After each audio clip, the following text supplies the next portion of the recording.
சட்டவிரோதமாக ஏஜென்சிகள் மூலம் ஐரோப்பிய நாடுகளுக்குள் நுழைபவர்களுடைய எண்ணிக்கை தொடர்ந்து உயர்ந்து கொண்டே இருக்கின்றது. குறிப்பாக இலங்கை உட்பட்ட பல்வேறு நாடுகளிலிருந்து ஏஜென்சிகளிடம் மிக பெருமளவு பணத்தை செலவிட்டு எம்முடைய இளைஞர்கள் யுவதிகள் இந்த ஐரோப்பிய நாடுகளுக்குள் நுழைந்து நிரந்தரமாக அங்கே குடியிருக்கவும் முடியாமல் சரியான தொழில் வாய்ப்புகள் இன்றியும் அங்கே பல்வேறு இடர்களை எதிர்கொண்டிருக்கின்ற நிலையிலே இலங்கையைச் சேர்ந்த மிக முக்கியமான ஆட்கடத்தல் கும்பல் ஒன்றின் தலைவர் என்று கணிக்கப்படுகின்ற ஒருவர் தற்போது பிரிட்டனுடைய பிடியிலே சிக்கியிருக்கின்றார். அவரை பிரான்சிற்கு நாடு கடத்தி அங்கு சட்ட ரீதியான நடவடிக்கை எடுப்பதற்கான முயற்சிகளை தற்போது பிரிட்டன் அரசாங்கம் எடுத்திருக்கின்றது. ஒரு தமிழரான இவர் தற்போது பிரிட்டன் பிடியிலே இருக்கின்றார். மிக விரைவிலே அவர் நாடு கடத்தப்படலாம் என்று சர்வதேச செய்திகள் வெளியிட்டிருக்கின்றன. அது குறித்து பார்ப்பதுதான் இந்த பதிவினுடைய பிரதான நோக்கம். நீங்கள் பார்த்து கொண்டிருப்பது GZ Tamil A to Z. தொடர்ந்து எங்களுடைய வீடியோக்களுக்கு தற்போதுள்ளது போன்ற ஆதரவை நல்குங்கள். முழுமையான வீடியோ பதிவுக்குள்ளே போவோம்.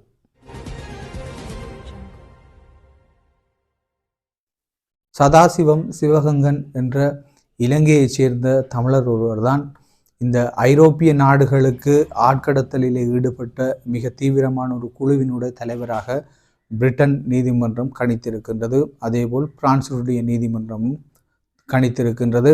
அதன் அடிப்படையிலே இந்த இரண்டு நாடுகளும் பிடியாணை பிறப்பிக்கப்பட்டு இந்த இரண்டு நாடுகளிலும் உள்ள நீதிமன்றங்கள் பிடியாணை பிறப்பிக்கப்பட்டதன் அடிப்படையிலே 2022ஆம் ஆண்டு சதாசிவம் சிவகங்கன் கைது செய்யப்பட்டிருக்கின்றார்.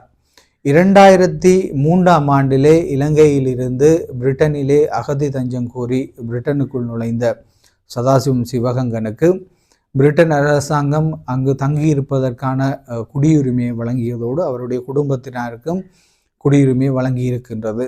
இந்த நிலைமையிலே பிரிட்டனுடைய தென்மேற்கு பகுதியில் உள்ள பிரிக்ஸ்டன் என்ற இடத்திலே சாதாரணமாக ஒரு கோழி கடையிலே கோழி இறைச்சி விற்பனை செய்கின்ற ஒரு கடையிலே வேலை பார்த்து கொண்டு இவர் மிக தீவிரமான ஆட்கடத்தல் நடவடிக்கையிலே ஈடுபட்டதாக அவர் மீது குற்றச்சாட்டு சுமத்தப்பட்டிருக்கின்றது. தற்போது அவருடைய மனைவி பிள்ளைகள் பிரிட்டனிலே குடியுரிமை பெற்று வாழ்ந்து வருகின்ற நிலைமையிலே ஐரோப்பிய நாடுகளுக்கு இலங்கை உள்ளிட்ட பல்வேறு நாடுகளிலிருந்து பணத்திற்கு ஆட்கடத்தலிலே ஈடுபட்ட குற்றச்சாட்டிலே அவர் கைது செய்யப்பட்டு அவர் மீது வழக்கு தொடரப்பட்டிருக்கின்ற நிலைமையிலே 2022ஆம் ஆண்டு பிரான்சினுடைய நீதிமன்றமும் இவரை ஒரு குற்றவாளியாக அறிவித்தது. குறிப்பாக ஆழ்கடத்தல் நடவடிக்கையிலே ஈடுபட்ட குற்றவாளியாக அறிவித்திருந்த நிலைமையிலே பிரிட்டனிலே அவர் 2022ஆம் ஆண்டு கைது செய்யப்பட்டு சிறையில் அடைக்கப்பட்டுள்ளார். இந்த நிலைமையிலே பிரான்ஸ் அரசாங்கம் அவரை தங்களுடைய நாட்டுக்கு நாடு கடத்துமாறு பிரிட்டன் அரசாங்கத்திடம் கோரிக்கை விடுத்திருந்த நிலைமையிலே சதாசிவம் சிவகங்கன் ஒரு மேன்முறையீடு செய்கின்றார். தன்னுடைய மனைவி சுகைமயம் அடைந்திருக்கின்ற நிலைமையிலே அவர் தன்னுடைய ஒத்துழைப்பு அவருக்கு தேவை என்றும் அதனால் தன்னை பிரிட்டனிலேயே வைத்திருக்குமாறும் கேட்டிருந்தார். எனினும் துரதிருஷ்டவசமாக அவருடைய கோரிக்கையை பிரிட்டனுடைய நீதிமன்றம் நிராகரித்திருக்கின்ற நிலைமையிலே மிக விரைவில் அவர் பிரான்சுக்கு நாடு கடத்தப்பட உள்ளதாக செய்திகள் வெளியாகி இருக்கின்றன.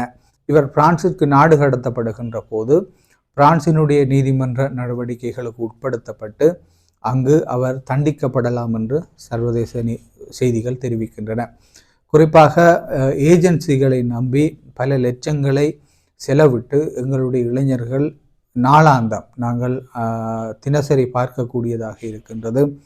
பெருமளவான இளைஞர் யுவதிகள் ஐரோப்பிய நாடுகள் மீது கொண்டிருக்கின்ற அந்த நாடுகளின் வாழ்க்கை முறை மீது கொண்டிருக்கின்ற மோகத்தினாலே உழைப்பு தேடி அந்த நாடுகளுக்கு சென்று கொண்டிருக்கின்றார்கள். பெருமளவான இளைஞர்கள் தொழில் வாய்ப்புக்காக சென்று கொண்டிருக்கின்றார்கள். எனினும் அங்கே நடப்பது வேறாக இருக்கின்ற நிலைமையிலே தொடர்ச்சியாக இந்த நடவடிக்கை எந்த விதமான குறைபாடுமின்றி நடந்து கொண்டிருக்கின்றது. இவ்வாறான ஆட்கடத்தல் கும்பல்களினுடைய சதி வேலைகளால் அவர்களுடைய மூளைச்செலவையினால் எங்களுடைய இளைஞர்கள் தொடர்ச்சியாக பாதிக்கப்பட்டு கொண்டிருக்கின்ற நிலைமையிலே ஐரோப்பிய நாடுகளுக்கு ஆட்கடத்தலில் ஈடுபட்ட மிக தீவிர கும்பலுடைய தலைவர் சதாசிவம் சிவகங்கன் தற்போது பிரான்சுக்கு நாடு கடத்தப்பட்டு அந்த நாட்டினுடைய சட்ட நடவடிக்கைக்கு உட்படுத்தப்பட உள்ளார் என்பதுதான் இந்த பதிவினுடைய பிரதான நோக்கம், பிரதான விடயம். நாளை மீண்டும் ஒரு வீடியோ பதிவில் சந்திப்போம். நன்றி, வணக்கம்.